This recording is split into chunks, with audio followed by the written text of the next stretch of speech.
الحمد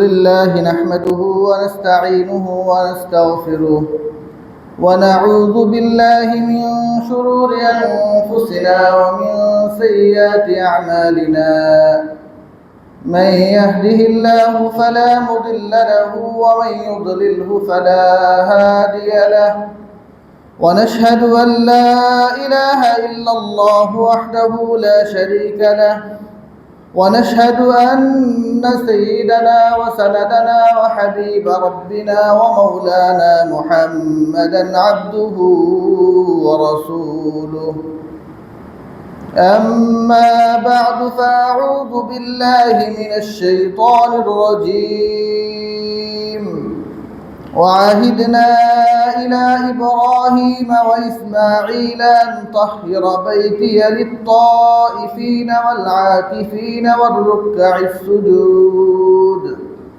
وعن عائشة رضي الله تعالى عنها زوج النبي صلى الله عليه وسلم قالت أن النبي صلى الله عليه وسلم كان يعتكف العشر الأواخر من رمضان حتى توفاه الله رواه البخاري وعنها قالت كان النبي صلى الله عليه وسلم إذا دخل العشرة شد مئذره وأحيا ليله وأيقظ أهله أو كما قال عليه الصلاة والسلام وقال تعالى في شان حبيبه ومحبوبه ومعشوقه مخبرا وآمرا إن الله وملائكته يصلون على النبي يا أيها الذين آمنوا صلوا عليه وسلموا تسليما আমরা নামাজে যে দুরূদ শরীফ পড়ি মহব্বতের সাথে সবাই পড়ি আল্লাহুম্মা সাল্লি আলা মুহাম্মাদ ওয়া আলা আলি মুহাম্মাদ কামা সাল্লাইতা আলা ইব্রাহিম ওয়া আলা আলি ইব্রাহিম ইন্নাকা হামিদুম মাজিদ اللهم بارك على محمد وعلى آل محمد كما باركت على إبراهيم وعلى آل إبراهيم إنك حميد مجيد ربي زدني علما ربي زدني علما ربي زدني علما رب اشرح لي صدري ويسر لي أمري واحلل عقدة من لساني يفقه قولي الحمد لله মহান রব্বুল আলামিনের দরবারে অসংখ্য অগণিত শুকরিয়া যে মহান রব্বুল আলামিন আমাদেরকে এই পবিত্র রমাদানুল মুবারকে একটা একটা করে আজকে তৃতীয় জুমাতে আমাদেরকে মসজিদে এসে কিছু কথা বলার শোনার তৌফিক দিয়েছেন, আগে আসার তৌফিক দিয়েছেন। সে মহান রবের দরবারে অন্তরের অন্তঃস্থল থেকে কালিমাতুশ শুকর আদায় করছি আলহামদুলিল্লাহ। মোহতারাম মুসল্লিয়ানে কেরাম, আমরা রমাদানের আজকে 20তম দিনে অবস্থান করছি। রমাদানের শেষ পর্যায়ে চলে আসছি আমরা। এই শেষ পর্যায়ে রমাদানের কিছু আমল আছে, এই আমলগুলি নিয়ে আলোচনা করার চেষ্টা করব। আল্লাহ আমাদেরকে তৌফিক দান করেন। সম্মানিত মুসল্লিয়ানে কেরাম, রমাদানের যে আমলগুলি ছিল, আমরা আলহামদুলিল্লাহ অনেকগুলি আমল ধারাবাহিকভাবে করছি, অনেকগুলি আমরা করে আসছি। কিছু আমল আছে যেটা আমাদের আজকে থেকে শুরু করতে হবে। তার মধ্যে দুইটা অন্যতম আমল, একটা হলো ইতিকাফ আর একটা হলো লাইলাতুল কদর অন্বেষণ করা। এই দুইটা মৌলিক আমল আজকে থেকে শুরু হবে। কি বলেন? রমাদানের শেষ দশকের আমলের মধ্যে একটা হলো ইতিকাফ। এই ইতিকাফের আমল এটা শুধু আমাদের উপরে আসছে এরকম নয়। ইব্রাহিম আলাইহিস সালাতু ওয়াস সালাম সম্পর্কে আল্লাহ বলেছেন, ওয়াহিদনা ইলা ইব্রাহিমা ওয়া ইসমাঈলা। আল্লাহ ইব্রাহিম থেকে, আমাদের আদি পিতা, তাই না, ইব্রাহিম আলাইহিস সালাতু ওয়াস সালামের মাধ্যমে ইবাদত এবং তাওহীদ প্রতিষ্ঠা করেছেন আল্লাহ তাআলা। শিরককে দূর করেছেন আল্লাহ তাআলা। সেই ইব্রাহিম আলাইহিস সালাতু ওয়াস সালাম থেকে এবং তার সন্তান ইসমাঈল, কি বলেন, নবী ছিলেন না? এই দুজনের কথা আল্লাহ বলেছেন, ওয়াহিদনা ইলা ইব্রাহিম ওয়া ইসমাঈল আন তাহহিরা বাইতিয়া, তারা যেন আমার এই বাইতুল্লাহকে পবিত্র করে, পরিষ্কার পরিচ্ছন্ন করে, পবিত্র করে। এবং এখানে যেই মূর্তি আছে, তাওহীদের বিপরীত কাজকর্ম আছে, এগুলি যেন এই মসজিদ থেকে দূর করে, মসজিদকে শিরক মুক্ত করে। আন তাহহিরা বাইতিয়া লিত-তাইফিনা, কাদের জন্য? যারা বাইতুল্লাহকে তোয়াফ করবে, তাইফিন তাদেরকে বলা হয়, তোয়াফকারীদের জন্য। ওয়াল আকিফিনা, এবং যারা বাইতুল্লাহতে অবস্থান করবে তাদের জন্য, অর্থাৎ এখানে হলো ইতিকাফকারীদের জন্য। আকিফুনা ইতিকাফের থেকে আসছে, অর্থাৎ যারা ইতিকাফ করবে তাদের জন্য বাইতুল্লাহকে যেন আমরা পবিত্র করে দেই। ওর রুকআই সুজুদ, এবং রুকুকারী এবং সিজদাকারীদের জন্য।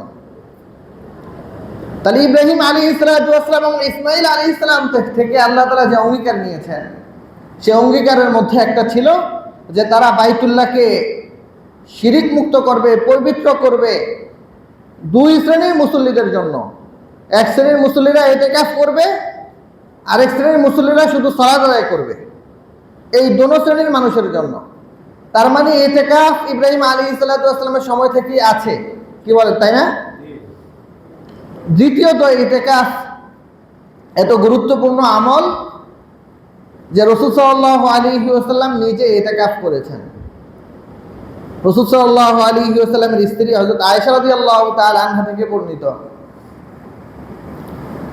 বুখারী এবং মুসলিমের হাদিস। হযরত আয়েশা রাদিয়াল্লাহু তাআলা আনহা বলেন, কানা ইয়াতাকিফু রাসূলুল্লাহ সাল্লাল্লাহু আলাইহি ওয়াসাল্লাম, রাসূল সাল্লাল্লাহু আলাইহি ওয়াসাল্লাম ইতিকাফ করতেন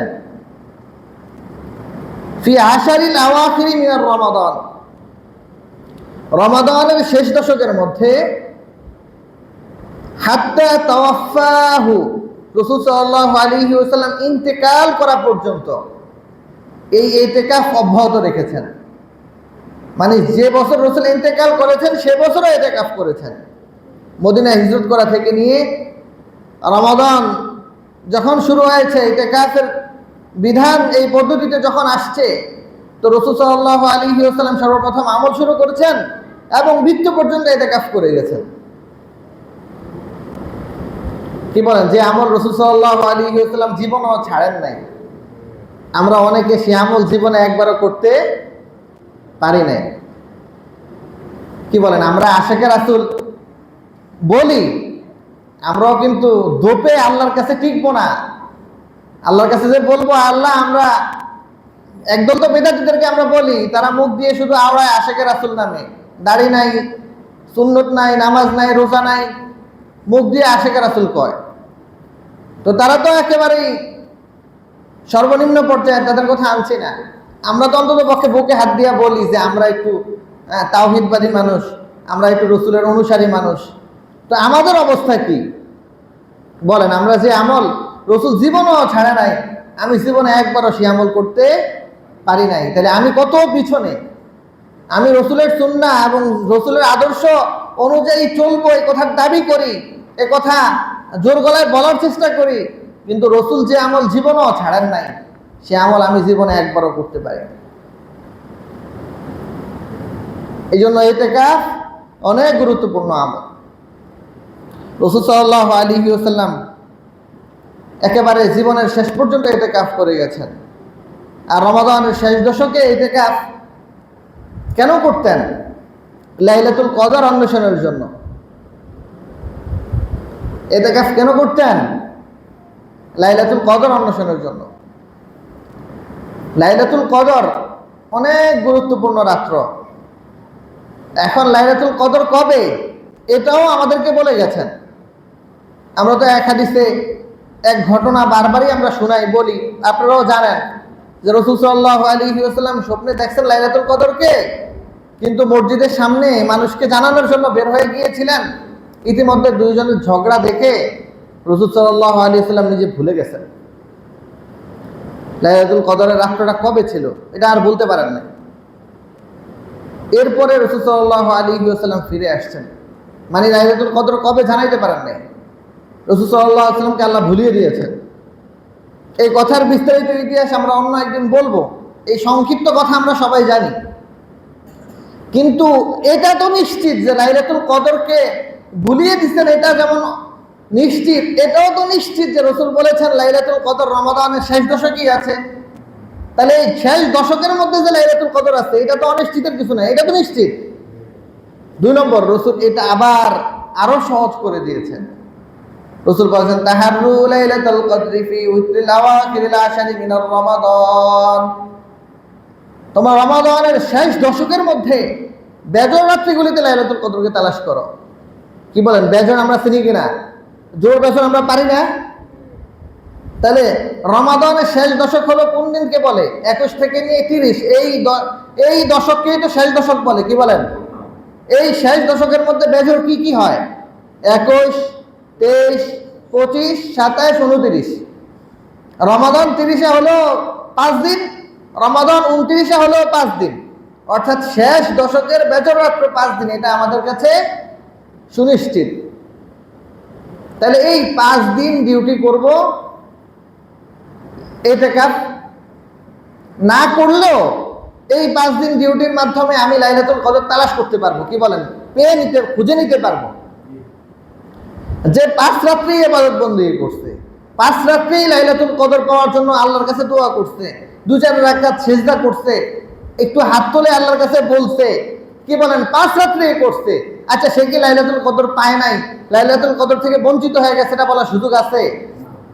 ইনশাআল্লাহ সে পেয়ে গেছে। আল্লাহ যদি কবুল করে নেন, কি বলেন, আমরা আল্লাহর কাছে তো কবুল হওয়ার আশা করি। আল্লাহ যদি কবুল করেন, আমরা এই 5 রাত্রে ইবাদত বন্দেগী যদি অল্প অল্প করেও করি, আমরা পাওয়াটা ইনশাআল্লাহ সুনিশ্চিত।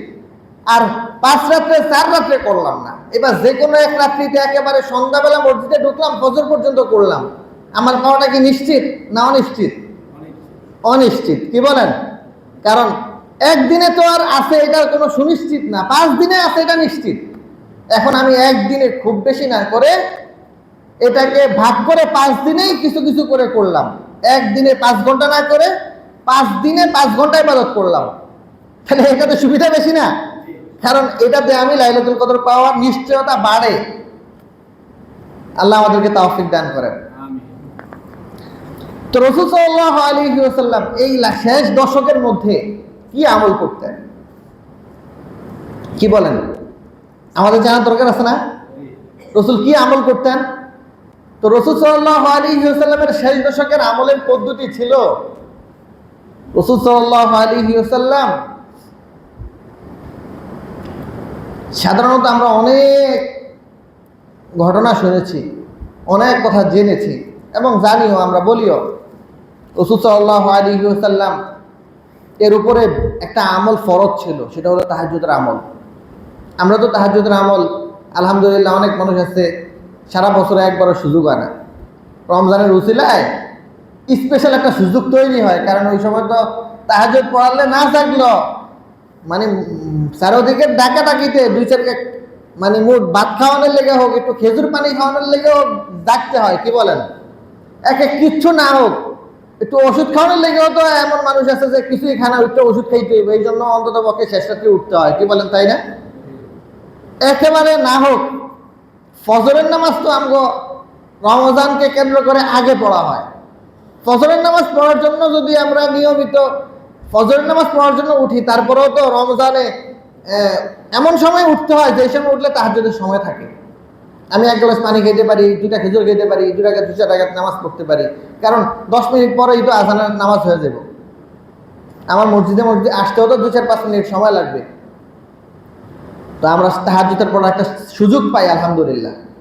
আল্লাহ আমাদেরকে সুযোগ করে দিয়েছেন, আলহামদুলিল্লাহ আমরা সুযোগ পাই। কিন্তু সারা বছর অনেকের এই সুযোগ হয় না। আর সবার জন্য যদি এটা আবশ্যক করে দিত, আমরা এই আমলটা করতেও পারতাম না। কি বলেন? আনা মাসা দিন দুপুরে জোহরের নামাজ পড়ি না, আসর পড়ি না, মাগরিব পড়ি না, তাহাজ্জুদ যদি ফরজ করে দিত তাহলে বুঝি পড়তাম? কেন? সবাই পড়তে পারতাম? সবচেয়ে বেশি ছাড়তাম না? তো রসুলের উপরে এই তাহাজ্জুদ পড়া আল্লাহ ফরজ করে দিছিলেন।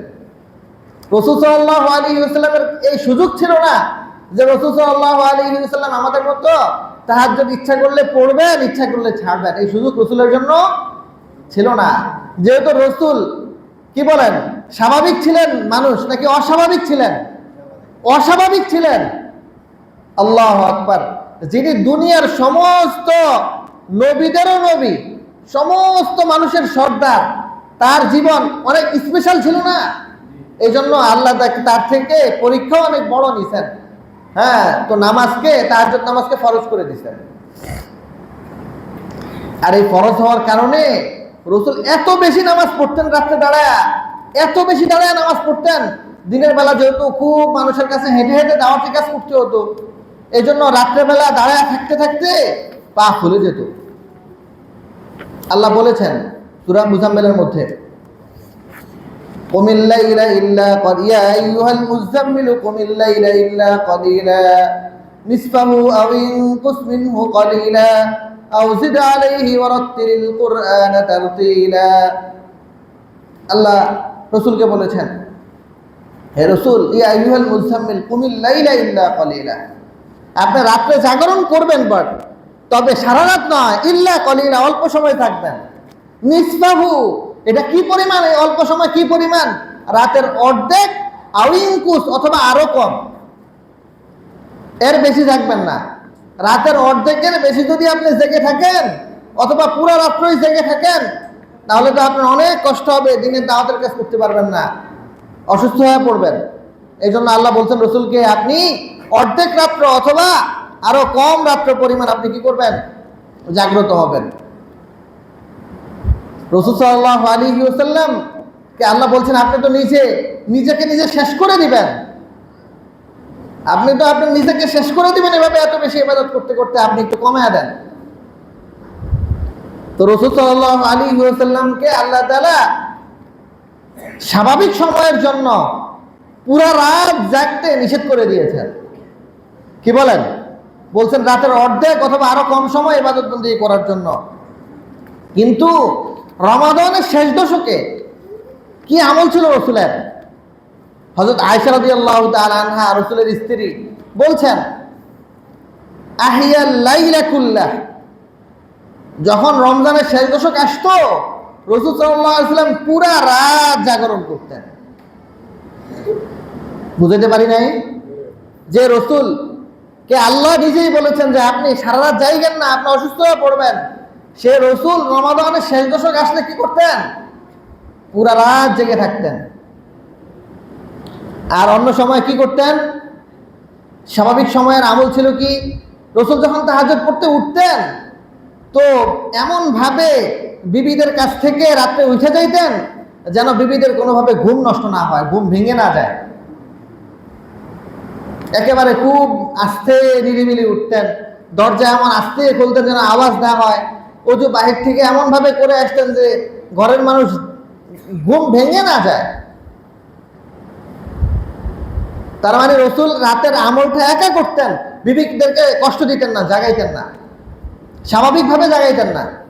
রাসূল যত সময় লম্বা সময় জাগতেন, এই লম্বা সময় পর্যন্ত জাগাতেন না।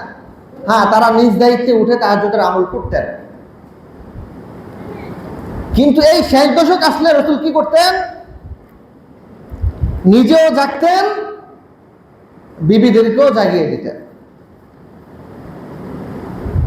আল্লাহু আকবার। আমাদের উপরে কি আমাদের বিবিদের দায়িত্ব আছে কিনা বলেন? সন্তানদের দায়িত্ব আছে কিনা বলেন?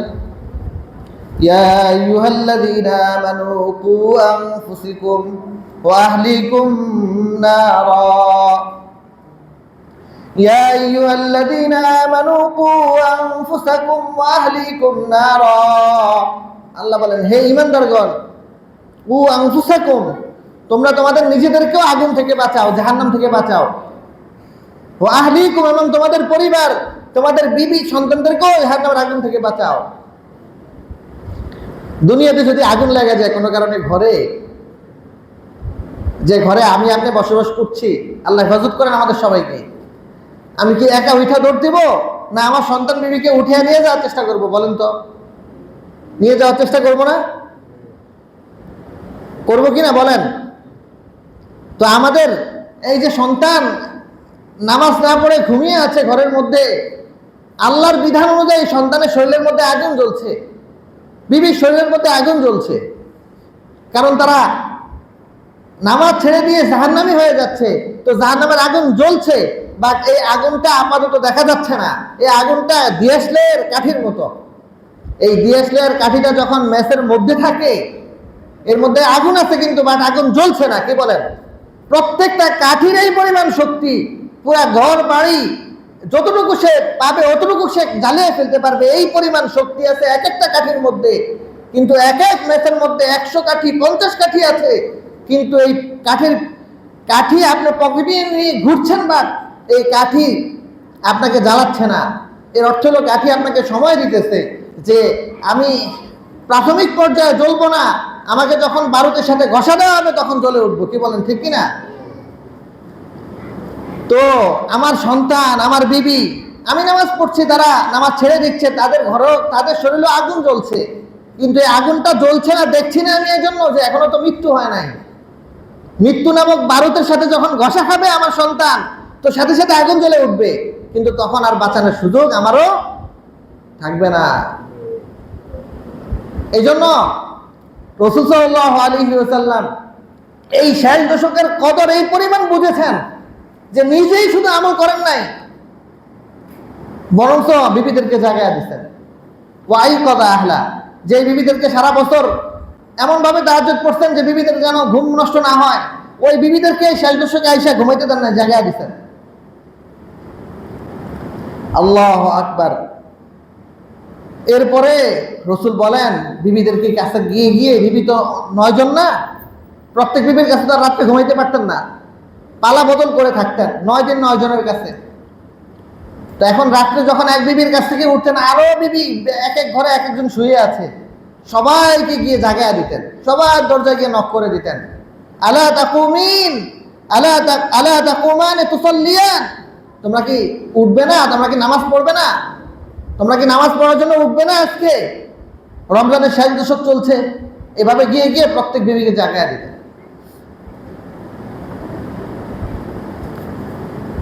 আল্লাহু আকবার। রাসূল সাল্লাল্লাহু আলাইহি ওয়াসাল্লাম আমল যেন আরেকটু ভালো করে করতে পারেন। একটু শক্তি লাগে না আমল করার জন্য? এই জন্য আমাদের দেশের যারা মোটামুটি মাটির কাজ করে, বদলার কাজ করে, আমাদের বাংলা ভাষায় বলি, তারা দেখবেন একটা গামছা কোমরের মধ্যে বাইধা তারপরে কোদাল দিয়ে কোপ দেয় অথবা মাটির ওড়া মাথায় নেয়, যেন একটু কোমরে শক্তি পায়। কি বলেন, ঠিক কিনা? হয় কিনা এরকম? রাসূল সাল্লাল্লাহু আলাইহি ওয়াসাল্লাম একই শব্দ বলেছেন, ঘটনা বাস্তবে কি করতেন সেটা এখানে নাই। কসাদ্দামিরাহু, তিনি কোমরের মধ্যে বেল্ট বাঁধতেন অথবা গামছা বাঁধতেন। এর অর্থ এটাই। মুহাদ্দিসিনে কেরামের অর্থ দুইটা করেছেন। একটা হলো সত্যিকার গামছাই তিনি বাঁধতেন, সত্যিকার কোনো জিনিস দ্বারাই বাঁধতেন যেন শক্তি পান। আর কেউ কেউ বলছেন যে না, এটা রূপক অর্থে ব্যবহার হয়েছে, উনি গামছা বাঁধতেন না, বরঞ্চ উনি ইবাদত বেশিক্ষণ করার জন্য, শক্তি সঞ্চয়ের জন্য কোনো একটা পন্থা অবলম্বন করতেন, সেটা যে কোনো পন্থাই হোক না কেন। এবার রাসূল সাল্লাল্লাহু আলাইহি ওয়াসাল্লাম এই আমল নিজে করেছেন, সাহাবীদেরকে শিখিয়েছেন। তো হযরত ওমর রাদিয়াল্লাহু তাআলা আনহু থেকে বর্ণিত আছে, কানা ওমর ইবনে খাত্তাব রাদিয়াল্লাহু তাআলা আনহু ইউসাল্লি কুল্লা লাইলাতিন মা শা আল্লাহ। ওমর রাদিয়াল্লাহু তাআলা আনহু রাষ্ট্রপ্রধান ছিলেন, প্রেসিডেন্ট ছিলেন, অর্ধ পৃথিবীর শাসনকর্তা ছিলেন। এতটা সত্ত্বেও তিনি রাত্র জাগরণ করেছেন, যে পরিমাণ পেরেছেন, সম্ভব ছিল। সারা বছরই করতেন। হাত্তা ইযা কানা মিন আখিরিল লাইল, যখন শেষ রমাদানের শেষ দশকে চলে আসতেন তো নিজেও জাগতেন। ওয়াই কদা আহলা, ওমরেরও আমল ছিল যে তিনি তার পরিবারদেরকে জাগায়া দিতেন।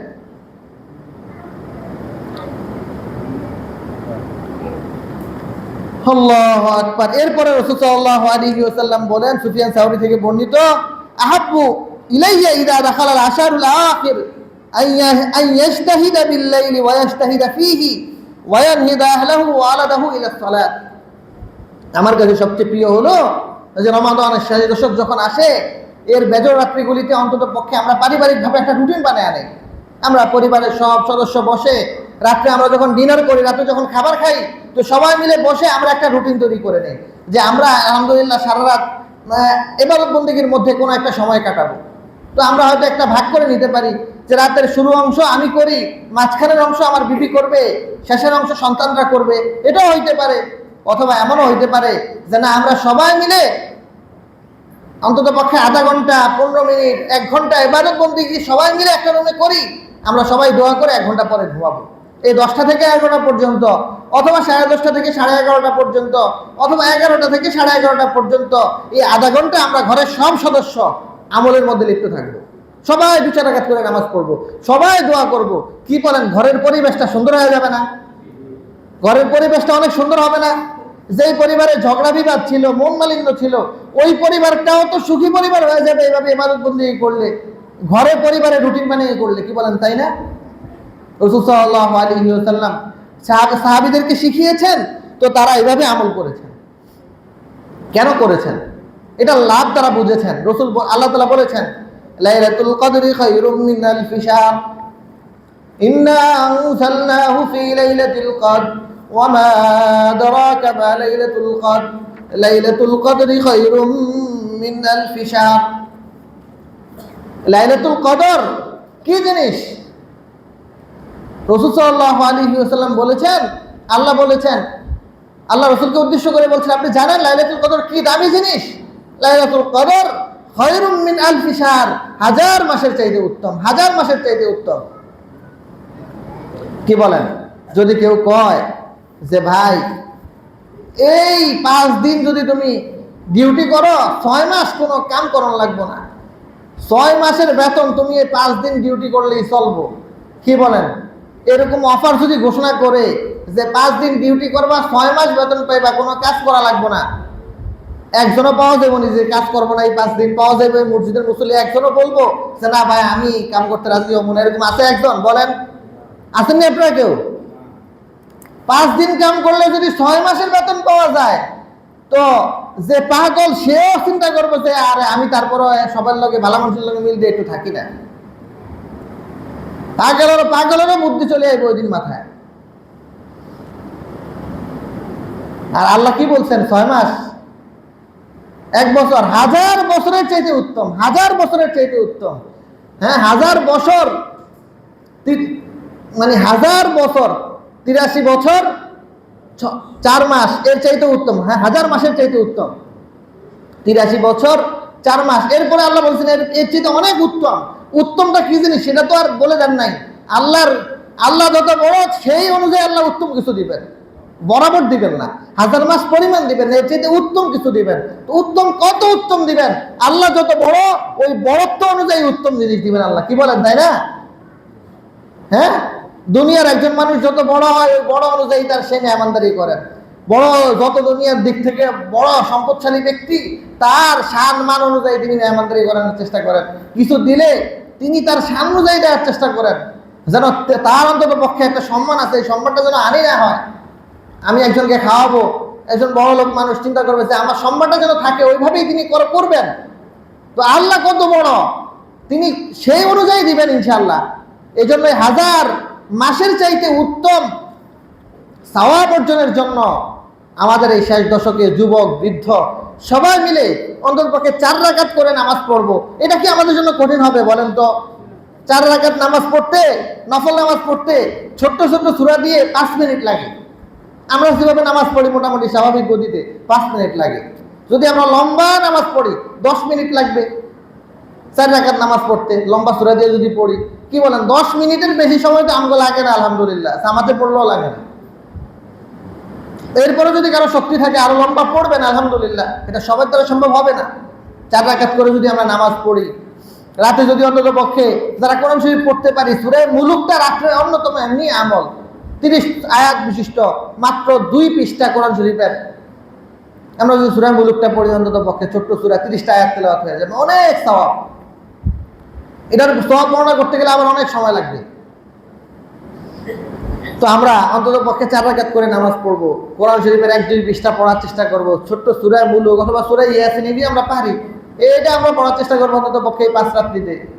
আমাদের কোরআন শরীফ পড়া হয়ে যাবে। একটু দান সদকা করার চেষ্টা করব, আর সর্বসাকুল্যে আল্লাহর কাছে দোয়া করব। দোয়ার মধ্যে বলবো আল্লাহুম্মা ইন্নাকা আফুন। রাসূল তার বিবিকে শিখাইতেন যে হে যদি আমি লাইলাতুল কদর পাই কি দোয়া করবো ইয়া রাসূলুল্লাহ? বলছে তুমি এই কথা বলবা, আল্লাহুম্মা ইন্নাকা আফুউন তুহিব্বুল আফওয়া ফাআফু আন্নী। আয় আল্লাহ, আপনি ক্ষমাশীল, ক্ষমাকে পছন্দ করেন, আমাকে ক্ষমা করেন। কি বলেন এই কথা? এই 3 শব্দের কথা আমরা বলতে পারবো না? আয় আল্লাহ আপনি ক্ষমাশীল, বলেন। আয় আল্লাহ আপনি ক্ষমাশীল, বলেন। ক্ষমাকে পছন্দ করেন, আমাদেরকে ক্ষমা করেন। কত সুন্দর কথা না? আল্লাহ আপনি ক্ষমাশীল, ক্ষমাকে পছন্দ করেন, আমাদেরকে ক্ষমা করেন। এটাই রাসূল সাল্লাল্লাহু আলাইহি সাল্লামের বিবিকে শিখাইছেন যে ক্ষমাটা এটা সবচেয়ে বড় প্রাপ্তির, এর চেয়ে বড় পাওয়ার কিছু নাই। এজন্য তুমি এটাই দোয়া করো এই রাত্রিতে। বিবিকে শিখাইছেন। কি বলেন? প্রিয় স্ত্রীকে সবচেয়ে উত্তম জিনিসই তো রাসূল শিখাইছেন এই রাত্রিতে, আর সেটাই রাসূলের স্ত্রী আমাদেরকে জানাইছেন, আর আমরা সেটাই আমল করব। আল্লাহ আপনি ক্ষমাশীল, ক্ষমাকে পছন্দ করেন, আমাকে ক্ষমা করেন। অনেক দোয়ার মধ্য দিয়ে এই কথাটা বলার চেষ্টা করব। দুনিয়া তো চাবই, দুনিয়া যদি সবকিছুও পাই, ক্ষমা না পাই লাভ হবে? দুনিয়ার কোটি কোটি টাকা আমার কাছে আছে, কিন্তু মরার পরে জাহান্নামে যেতে হবে, এই কথা যদি কেউ সুনিশ্চিত আল্লাহ জানিয়ে দেয়, তো তার তো দুনিয়াই জাহান্নাম হয়ে যাবে। কি বলেন?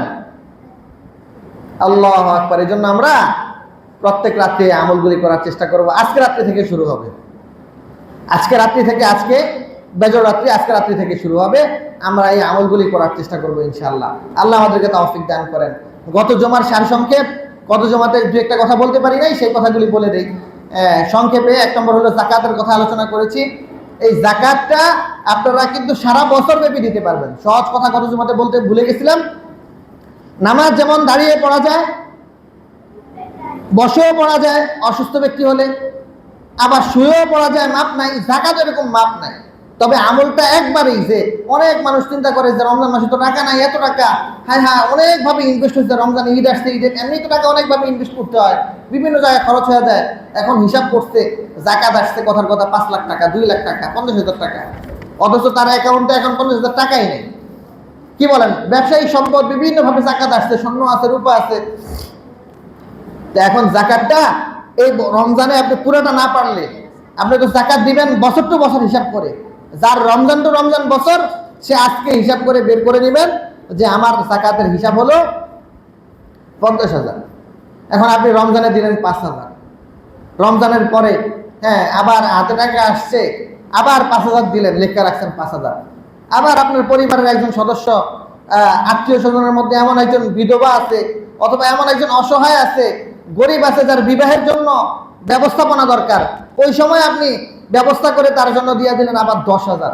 তাহলে আপনি এবার যাকাত আদায় হয়ে গেল 20,000। এভাবে আগামী রমজান পর্যন্ত এই 50,000 টাকা যদি আপনি ভেঙ্গে ভেঙ্গে ভেঙ্গে ভেঙ্গে যাকাত দিয়ে দেন, কি বলেন, সহজ নাকি কঠিন? অনেক। যার উপরে যাকাত দেওয়া কঠিন, তার উপরে তো সহজ। যার হাতে টাকা নাই তার জন্য তো সহজ। এই জন্য আমরা যাকাতের এই ফরজ যেন আমাদের হাত থেকে কোনোভাবে না ছুটে, আমরা এটা করার চেষ্টা করব। আর একটা গুরুত্বপূর্ণ কথা হলো, যাকাতের জন্য বছর হিসাব করতে হয়, টাকারও হিসাব করতে হয়। হিসাব করা ছাড়া যাকাত দিলে যাকাত আদায় হয় না। অর্থাৎ আপনার কত টাকা যাকাত আসছে হিসাব নিকাশ নেই, আপনি যাকাত আজকে দিয়ে দিলেন 200, কালকে দিয়ে দিলেন 500, পরশু দিয়ে দিলেন 1000, এভাবে দিলে যাকাত আদায় হবে না। আপনার পুরা যাকাতের ক্যালকুলেশন করে হিসাব বের করতে হবে, এই বছর আপনার যাকাত কত আসছে। এবার আপনার আসছে হলো 20,000, এবার আপনি আস্তে আস্তে দেন। অথবা আপনি অগ্রিম দিতে পারেন, যাকাতের নিয়তে আপনি 5,000 অগ্রিম দিয়ে দিলেন, দিয়ে আপনি এবার হিসাব করলেন, আপনার আসছে 20,000, 20,000 করে 5,000 মাইনাস করে দিলেন। যাকাতের নিয়তে দিতে হবে। 2 নম্বর হলো হিসাব করে দিতে হবে। হিসাব ছাড়া যাকাত দিলে যাকাত আদায় হয় না। মনে থাকবেন এই কথা সবার।